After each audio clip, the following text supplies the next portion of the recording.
14-15 में जिस नीतीश कुमार की हमने मदद की थी उनका नाम था सुशासन बाबू, और बिहार का एक बड़ा वर्ग ऐसा मानता था कि 2005 से लेकर 12-13 के दौर में नीतीश कुमार ने बिहार को सुधारने की दिशा में कुछ प्रयास किए थे। बहुत सुधार नहीं हुआ था, लेकिन शुरुआत एक हुई थी। उस नीतीश कुमार की मदद की गई थी, क्योंकि मुझे कोई बिहार की राजनीति में कभी दिलचस्पी नहीं रही है।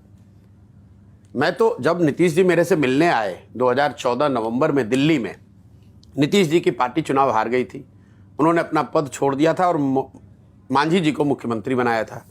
नीतीश जी को किसी ने बताया कि नरेंद्र मोदी का 14 का जो अभियान चलाया है वो लड़का बिहार का है।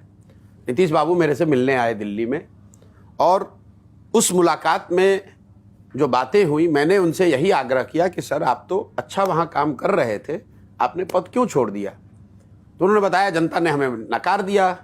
तो मेरा तर्क ये था कि भाई जनता ने तो आपको लोकसभा में हराया है, आपको मुख्यमंत्री पद से तो हटाया नहीं है, और लोकतंत्र में आपको ये अधिकार भी नहीं है कि आप मुख्यमंत्री हैं, आप अपने हटकर जिसको मन है उसको बना दीजिए। तो आप वापस आइए, आपका जो दायित्व है उसको पूरा कीजिए, और जहाँ तक चुनाव की बात है उसमें जो मदद हम लोग कर सकते हैं वो मदद करेंगे। मैंने उनकी मदद भी की। लेकिन 14-15 में जो नीतीश कुमार सुशासन बाबू के नाम पे जाने जाते थे, आज उनको कोई सुशासन बाबू बिहार में नहीं मानता है।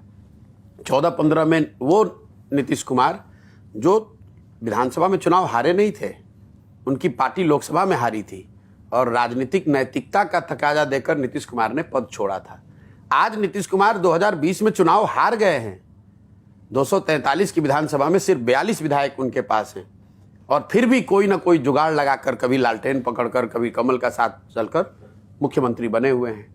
लेकिन इन सबसे इतर बात जिसकी वजह से मैं उनका विरोध कर रहा हूं, वो है मानवता के नाम पर।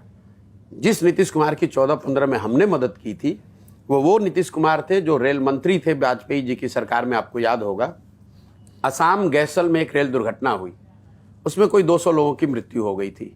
नीतीश बाबू ने इस्तीफा दे दिया, और जब वाजपेयी जी ने इस्तीफा स्वीकार करने से इनकार किया, तो नीतीश जी ने बयान दिया कि जब 200 लोगों की मृत्यु हो गई तो मैं कैसे पद पर रहूँगा।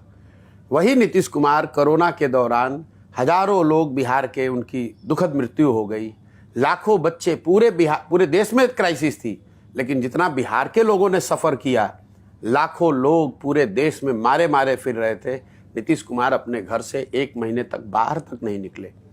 दिल्ली में, गाजियाबाद में, आप तो उस एरिया में रहते हो, हजारों बिहार के लोग फंसे हुए थे। नीतीश कुमार ने इतना भी जरूरी नहीं समझा कि यहाँ से 2 बस भेज दें, 2 अफसर भेज दें।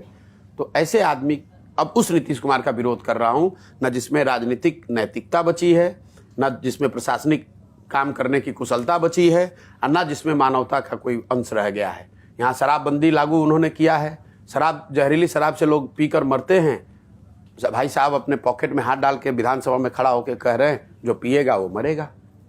बताइए, आप राज्य के मुखिया हैं, अगर किसी ने अपनी गलती की, उसकी कुछ दुखद मृत्यु हो गई, तो राज्य के मुखिया होने के नाते आपको सांत्वना देनी चाहिए, आपको अच्छी बात कहनी चाहिए, उसकी मदद करनी चाहिए। आप हंस रहे हैं कि जो पिएगा वो मरेगा, तो उस नीतीश कुमार का विरोध होना चाहिए या नहीं होना चाहिए?